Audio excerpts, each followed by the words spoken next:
Could fame be a curse? Do the bright lights of Hollywood hide darker shadows? When we think of child stars, we often imagine talent, success, and a life of privilege.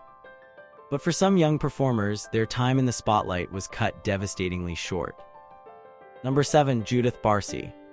Did you know that one of the most beloved voices in animated films met a horrific end before her 11th birthday? Judith Barsi's sweet voice brought characters like Ducky in The Land Before Time and Anne-Marie in All Dogs Go to Heaven to life. Born in 1978 in Los Angeles, Judith was a natural performer who began acting in commercials when she was just 5 years old. Despite her small stature, she was often cast as characters much younger than her actual age due to her size. Judith's talent was enormous. By the mid-1980s, she was appearing in popular TV shows like Growing Pains, Cheers, and Punky Brewster. Her career was blossoming, and Hollywood saw her as a rising star with incredible potential. But behind the scenes of this success story, a terrible reality was unfolding. Judith's father, Joseph Barsi, was an alcoholic with violent tendencies. As Judith's career flourished and the family's financial situation improved thanks to her earnings, Joseph's behavior became increasingly erratic and threatening. He routinely threatened to kill his wife Maria and Judith, and on multiple occasions, he threatened to burn down their house. Maria repeatedly reported these threats to the police and Child Protective Services, but no definitive action was taken. Friends and agents noticed that Judith began pulling out her eyelashes and whiskers from her cat due to the stress. Her final acting performance showed signs of her trauma. She broke down crying on set, unable to deliver her lines. The situation reached its tragic conclusion on July 25, 1988. Joseph shot Judith while she was sleeping, murdered Maria, and then turned the gun on himself after setting their house on fire. The entertainment industry lost a bright young star, and the world never got to see what Judith might have become. The tragedy led to discussions about improved protections for child actors and better intervention systems for domestic violence. Judith was buried with her favorite doll, and fans of The Land Before Time still remember her iconic line as Ducky, "Yep, yep, yep." Number 6. Heather O'Rourke. Have you ever wondered about the little blonde girl from the Poltergeist films who uttered the chilling line, "They're here"? Heather O'Rourke became an overnight sensation at just 6 years old when she starred as Carol Ann Freeling in the 1982 horror classic Poltergeist. With her angelic appearance and haunting performance, she quickly became one of the most recognizable child stars of the 1980s. Steven Spielberg discovered Heather while she was eating lunch with her mother in the MGM commissary. He was immediately struck by her appearance and personality, casting her in what would become her signature role. Heather went on to reprise her role as Carol Ann in both Poltergeist II, The Other Side, 1986, and Poltergeist III, 1988, cementing her place in horror film history. Between the Poltergeist films, Heather maintained a busy career, appearing on television shows including Webster, Happy Days, and Our House. With her bright smile and natural talent, her future in Hollywood seemed assured. However, beginning in 1987, Heather began experiencing health problems that were initially misdiagnosed as Crohn's disease. She continued working despite her illness, filming Poltergeist III while battling health issues that caused her appearance to change noticeably. In early 1988, Heather suddenly became ill with what appeared to be the flu. On February 1st, she collapsed and was rushed to the hospital. Doctors discovered she had intestinal stenosis, a severe bowel obstruction that had caused septic shock. Despite emergency surgery, Heather died on the operating table at the age of just 12, shocking fans worldwide. The fact that Poltergeist III was released after her death created an eerie connection to the film's supernatural themes. Her passing also fueled rumors about a poltergeist curse, as several people associated with the trilogy died prematurely. However, medical experts later determined that Heather had actually been suffering from a congenital intestinal abnormality that had been misdiagnosed and could potentially have been treated if properly identified earlier. Heather's memory lives on through her performances, particularly in the Poltergeist films that continue to frighten new generations of viewers. Her grave in Westwood Village Memorial Park Cemetery is still visited by fans who leave toys and mementos for the little girl who warned us about the TV people. Number 5. Gary Coleman. What happened to the boy who asked, "What you talkin' 'bout, Willis?" Gary Coleman captured America's heart as Arnold Jackson in the hit sitcom Different Strokes, which ran from 1978 to 1986. His comedic timing, charming personality, and diminutive stature, due to a congenital kidney disease that stunted his growth, made him one of the most recognizable child stars of his era. At the height of his fame, Coleman was the highest-paid child actor on television, earning as much as $100,000 per episode. His catchphrase became part of American pop culture, and his face appeared on lunchboxes, posters, and magazine covers nationwide. He even had his own animated series, The Gary Coleman Show, in 1982. But Gary's life after Different Strokes was marked by struggle. His parents and business advisors mismanaged his earnings, leaving him with only a quarter of the money he had made through his years of starring on the popular sitcom. In 1989, he sued them and won a $1,300,000 settlement, but later filed for bankruptcy in 1999. Coleman's adult years were marked by financial difficulties, legal troubles, and health problems related to his ongoing kidney disease, which required daily dialysis. He took jobs as a security guard and later became somewhat of a punchline in popular culture, appearing in humorous cameos that often referenced his former fame. His personal life was equally tumultuous. Coleman married Shannon Price in 2007, but their relationship was volatile, with domestic incidents reported by both parties. They divorced in 2008, but continued living together. On May 26, 2010, Coleman suffered a head injury after falling at his home in Utah. He was rushed to the hospital and initially seemed to be recovering, but his condition worsened, and he died 2 days later at the age of 42. The exact circumstances of his fall and subsequent death became controversial, with questions raised about his care in his final hours. Coleman's story represents the difficult transition many child actors face when growing up in the spotlight, especially those who struggle to find comparable success as adults. His legacy remains complicated, a talented performer who brought joy to millions but who never seemed to find that same joy in his own life off-screen. Number 4. River Phoenix. Do you remember the quiet power of a young actor who seemed destined for legendary status? River Phoenix started his career appearing in commercials before landing his first significant role in the science fiction movie Explorers, 1985, alongside Ethan Hawke.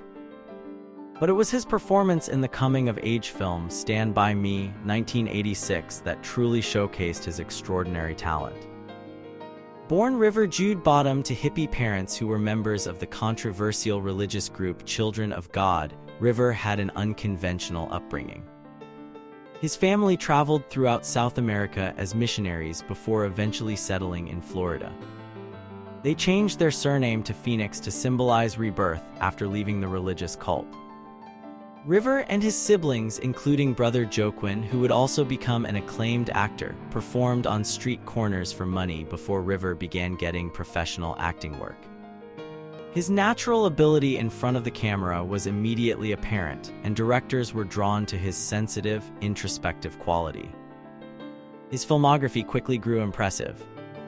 Following Stand By Me, he earned critical acclaim for roles in Running on Empty, 1988, which earned him an Academy Award nomination at just 18 years old, My Own Private Idaho, 1991, and Sneakers, 1992.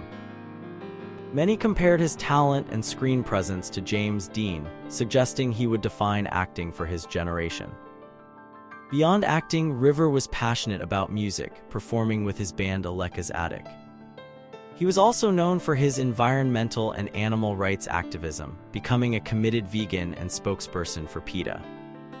In an industry often associated with excess, River was known for his social consciousness and seemed to represent a more thoughtful approach to celebrity. However, unknown to many of his fans, River struggled with substance abuse. In the early morning hours of October 31, 1993, River collapsed outside the Viper Room, a nightclub on the Sunset Strip partially owned by Johnny Depp. He had consumed a lethal combination of drugs, including heroin and cocaine. His brother Joaquin and sister Rain were present and called 911, but paramedics couldn't revive him. River Phoenix was pronounced dead at Cedars-Sinai Medical Center at the age of 23. His death sent shockwaves through Hollywood and his fanbase. River had been filming Dark Blood, which remained incomplete for decades until its director finally released a partial version in 2012. His final complete film, Silent Tongue, was released posthumously in 1994.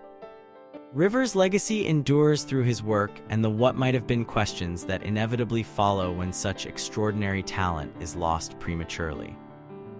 Directors like Robert Redford and Peter Bogdanovich spoke about his rare gifts, and he continues to be referenced as one of the greatest actors of his generation despite his short career. Number 3. Corey Haim. Remember the teen heartthrob with the mischievous smile who dominated 1980s cinema. Corey Haim first gained attention for his role in the 1984 film Firstborn, but it was his performance in the 1986 film Lucas that established him as a talented young actor with depth beyond his years. His star status was cemented when he co-starred with Corey Feldman in the vampire film The Lost Boys, 1987, beginning the two Coreys phenomenon that would make them teen idols. Born in Toronto, Canada in 1971, Haim began acting in commercials at age 10. His natural charisma and boyish good looks made him perfect for the camera, and he quickly moved from Canadian TV shows to Hollywood films. Throughout the late 1980s, Haim appeared in several successful movies aimed at teenage audiences, including License to Drive, 1988, and Dream a Little Dream, 1989, many alongside Feldman, his frequent co-star and close friend. Haim's appeal was multifaceted. He could be vulnerable and relatable while simultaneously projecting confidence.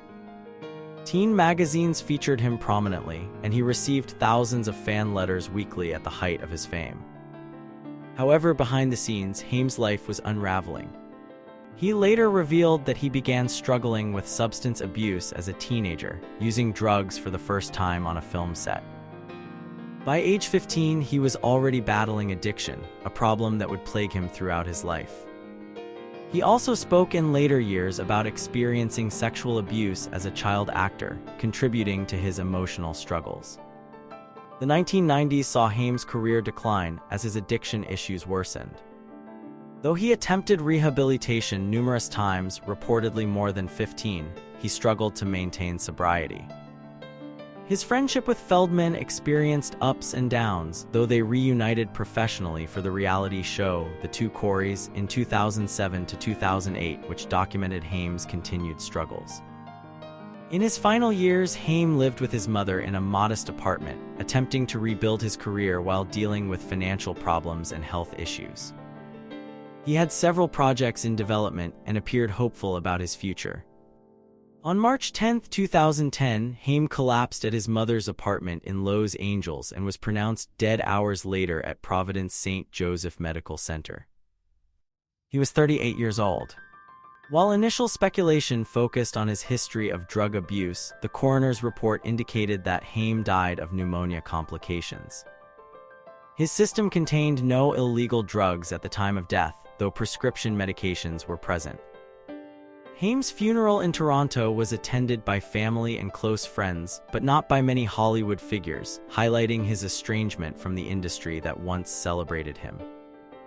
After his death, his friend Corey Feldman became an outspoken advocate about the dangers children face in the entertainment industry, suggesting that Haim's early experiences contributed significantly to his later struggles. Number 2. Jonathan Brandis. Have you ever wondered what happens when early fame becomes too much to bear? Jonathan Brandis began his career as a child model at the age of 4, appearing in commercials and eventually transitioning to television and film roles.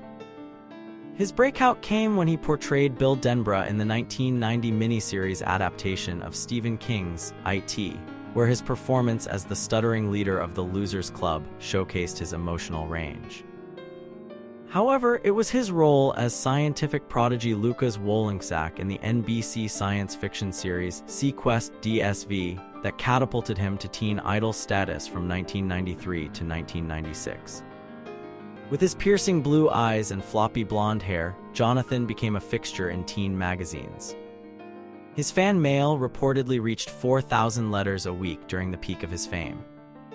Prior to seaQuest, Jonathan had built a solid resume with roles in films like The Never-Ending Story The Second, The Next Chapter, 1990, Ladybugs, 1992 alongside Rodney Dangerfield, and the martial arts comedy Sidekicks, 1992 with Chuck Norris. Critics noted his natural screen presence and emotional authenticity, qualities that made him stand out among young actors of his generation. Behind the scenes, Jonathan took his craft seriously. He wrote screenplays and directed short films, hoping to expand beyond acting into other areas of filmmaking. Friends described him as intelligent, creative, and more complex than his teen heartthrob image suggested. When seaQuest DSV ended in 1996, Jonathan continued working but struggled to find roles that matched his earlier success. The transition from child star to adult actor, a notoriously difficult career phase in Hollywood, proved challenging. His later projects, including the films Outside Providence, 1999, and Heart's War, 2002, didn't receive the attention of his earlier work, and several of his scenes in Heart's War were cut from the final film. As his career prospects dimmed, friends reported that Jonathan became increasingly despondent about his professional future. On November 11, 2003, at the age of 27, Jonathan hanged himself in his Los Angeles apartment. He left no note, leaving friends and family searching for answers. Some close to him suggested that disappointment over his career trajectory contributed to his depression, particularly his disappointment when his scenes were cut from Heart's War, a film he had hoped would revitalize his adult career. Jonathan's death highlighted the immense pressures faced by child actors, especially those who achieve significant fame and then struggle with the inevitable changes that come with growing up in public. Former co-stars remembered him as talented and kind, with untapped potential that would never be realized. Number 1. Dominique Dunne. How could a promising career end just as it was beginning? Dominique Dunne had Hollywood in her blood as the daughter of writer Dominique Dunne and sister of actor Griffin Dunne. Her path to acting seemed natural, and after several small television roles, she landed her breakthrough part in Steven Spielberg's horror classic, Poltergeist, 1982, playing the oldest daughter Dana in the haunted Freeling family. With her expressive eyes and natural screen presence, Dominique seemed destined for a significant career. Following Poltergeist, she appeared in the television movie The Shadow Riders and had secured a role in the miniseries V that seemed poised to further elevate her profile in Hollywood. However, behind the scenes, Dominique was dealing with a troubled relationship. She had been dating John Thomas Sweeney, a chef at the upscale Los Angeles restaurant Ma Mason. Their relationship was volatile, and Dominique had ended it following a violent incident in which Sweeney had physically assaulted her. On October 30, 1982, just months after Poltergeist had opened in theaters, Sweeney came to Dominique's West Hollywood home. Neighbors heard screams and called police after witnessing Sweeney assaulting Dominique in the driveway. He had strangled her to the point of unconsciousness. Dominique was rushed to Cedars-Sinai Medical Center, where she remained in a coma for 5 days. She never regained consciousness and was declared brain dead on November 4th.